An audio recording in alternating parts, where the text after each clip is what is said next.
I was an American pilot. The one who caught me was a Vietnamese. I was taller and stronger than him, but I didn't dare to stand straight. And I was captured in the jungles of Vietnam. I knew. The only way to survive was to play weak.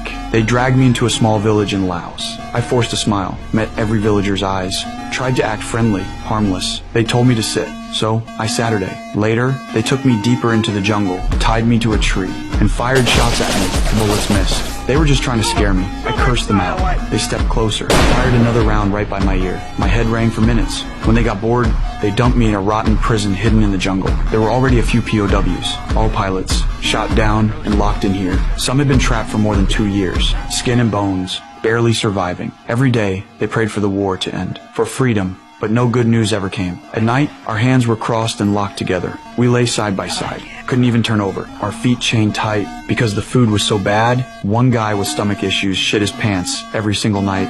I wanted to help, but I needed a nail. There was only one nail, on the guard's resting post. I told my buddies to distract them. Only one guard stayed, a friendly dwarf. I walked over, pretending to ask for toothpaste, made the dwarf laugh his ass off. With my other hand, I yanked that nail free. Back in the cell, I ground it down with a rock, turned it into a thin iron pick.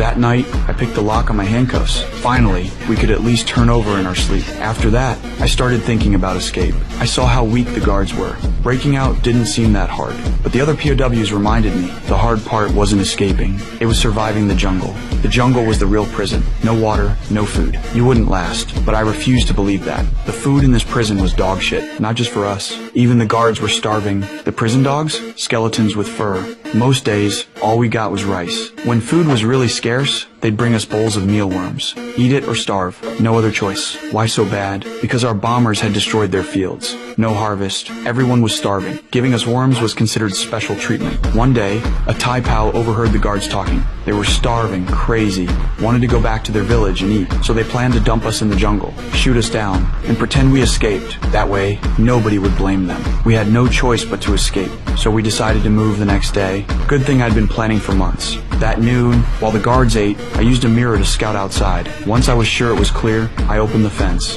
First, I stole their rifles, handed them out to the others. We'd split up and attack. In the kitchen, 7 guards were eating. Right before we struck, one guy got so nervous he puked. I clenched my jaw. No more hesitation. I rushed out and opened fire. Dropped a few instantly. Shot down another charging at me with a blade. But when I turned around, none of my men followed. They betrayed me. I screamed at them. Cowards! I spared the friendly dwarf, grabbed the supplies I needed. But the escaped guards would be back with reinforcements soon. We couldn't stay. We bolted into the jungle.